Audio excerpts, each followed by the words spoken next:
Okay, people.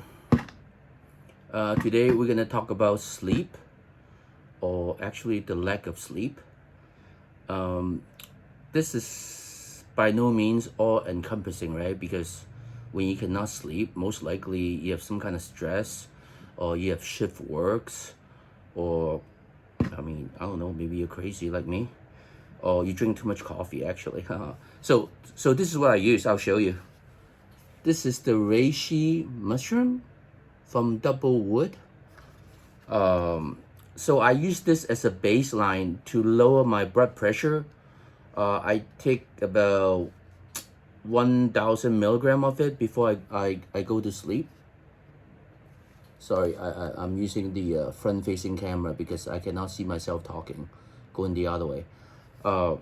So I found that this actually, initially, I used this to treat and vaping addiction for one of my patients. He was like he was addicted to vaping, and then his parents told me he get kind of like depressed and kind of like violent um when he wasn't vaping. I don't understand the reason why. So initially I tried to use this thing to, you know, calm him down, but it turns out that he told me, oh, after I use it, I can sleep better almost immediately. I'm like, okay, so I got new data. So I incorporated into my sleep stack. I don't usually sleep very well because I drink too much coffee. I actually prefer not to sleep because I'm kind of like an overthinker. I mean, sleeping is not really that much fun, right? I mean, it's kind of like a waste of time. But you do you, I do me. So this is the first thing I'll try, and then after that will be epigenin or epigenin. It depends on how you pronounce it. I use this also. Uh, I take one pill, which is about 50 milligram. Supposedly, there's some scientific research to indicate that this block the CD38 pathway, which is a pathway to produce a different kind of cancer, but prostate cancer in specific. I can be very wrong. I'm not a scientist. I'm just basically a user of whatever I can do to make certain things go away. I mean, whatever you want to do. And then the most obvious thing is melatonin. I also use this. Basically, I don't know whether you can see or not. I have a lot of vitamin, herbs, shoes, and different things behind me. I'm more like a, because it's my obligation to try everything before I give it to my patient. So I try a lot of different herbs and combination of it to trying to get some practical result, because I charge cash only when I see a patient. If I don't perform, then I don't get paid. So it's imperative to me that whatever method I use, I have to be successful. I do not like this 5 milligram of melatonin. Not to say that usually NutriCost is fairly inexpensive, and most of their stuff works. I also use their NAC. I also use their acetyl L-carnitine for the heart.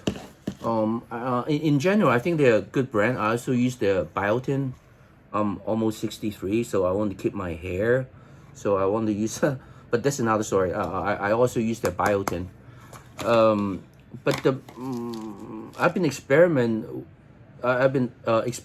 with this 5 milligram melatonin, but I do not like it because I fall asleep fast, but I tend to wake up in the middle of the night for no reason. And I like the 3 milligram version of the Swanson. I had very, very good experience with it. I mean, the sleep was good. Not as kind of deep as the 5 milligram, but it will kind of defeat the point if you freaking have to wake up in the middle of the night. And then, it's not a pleasant experience. So what makes you wake up, right? I mean, I'm older, so my my prostate is more sensitive to when I was younger. So I do, it's called the pulse method. Like, because a lot of people, they wake up in the middle of the night because the bladder become more sensitive when the muscle is lax. So I do the Kegel exercise, but I use the pulse method. I kind of like contract my pelvic floor muscle, like the thing behind your bladder, I guess. And then I contract, release 10, 15 times every day. I found that it's actually quite effective to make my bladder less sensitive. I only have to do it maybe one round of 15 reps every day to get myself not feeling my prostate or my bladder in the middle of the night, to wake up to have the sensation of you need to go to pee. But there are also many different reasons that why you can fall asleep, right? It could be that you do shift works, so your circadian rhythm is messed up. So supposedly, no matter what time you go to sleep, if you can help it, try to wake up at about 6 or 6:30 in the morning. Go expose your eyes to the sunlight to reset your circadian rhythm. Like a plan, right? But also there are intrinsic factors, like you have stress in your life, which is very understandable. I mean, you're stressed out, your cortisol is high, that's why you cannot fall asleep. So you have to find a way to either work out, I don't know, could be personal or work issue or relationship and all that stuff. So to make your mind less stressful, so you have less stuff to think about, before you go to sleep. But okay, so right before you go to sleep, we all freaking stare at our phone all day long. So I think it's actually like a real thing. When you stare at your phone, so you have blue light, which mimic the sunlight in the middle of the night, to kind of like tell your eyes, hey, it's still daytime, so stay awake. So I would say, if you can help it, either wear some blue blocker glasses. I don't even know whether that works or not, but I found that the red or orange tint type glasses that reduce supposedly the blue light works better than the clear one for some reason. I don't know why. I can be very wrong. And also you should do some kind of like deep breathing exercise. I mean, it's kind of like a thing actually, like, or even you can call it meditation, but I just call it breathing exercise.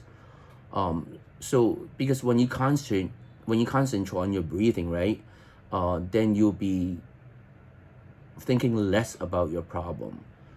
So I'm not saying that, okay, kind of like, ignore your problem, but I'm saying that you have to get your mind away from those things. Another benefit I found that is kind of like running or working out, but not too late in the evening, right? Because sometimes when you work out too late in the evening, your circulation of the brain and then the body increase, and you have like almost like too much energy. But the gist of it is, I think even with all these things that I told you, you have to experiment with maybe using one only, or using two, or using three of these things to see what works best for you. I would give yourself, I don't know, my body is quite sensitive, so these things tend to work on my brain or my body pretty fast. But I don't know, you should consult your medical profession, disclaimer, before you try anything. But I would encourage, I don't freaking wait for other people to tell me what to do. I take it upon myself, because this is my body and my responsibility. Sure, I want to get enough knowledge so I won't harm myself in the process of trying these things. But I encourage you to try like in a safe manner. So if you like our content, subscribe and all this good stuff. But comment and tell me what's your experience.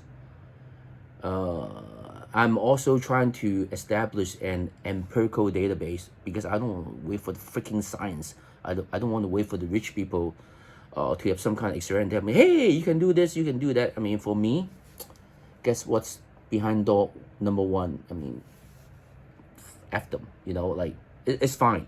They all work for the rich people. I work for you.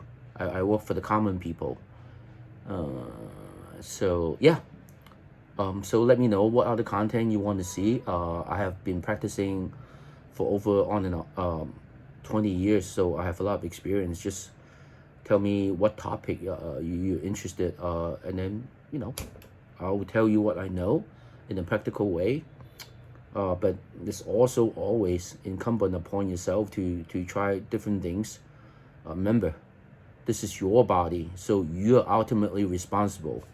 Even though your doctor or me or whatever influencer tell you what to do, ultimately, you do this for you. So I hope, I wish you well. But yeah, comment, ask me questions. We'll see how it goes. Okay, have a wonderful day.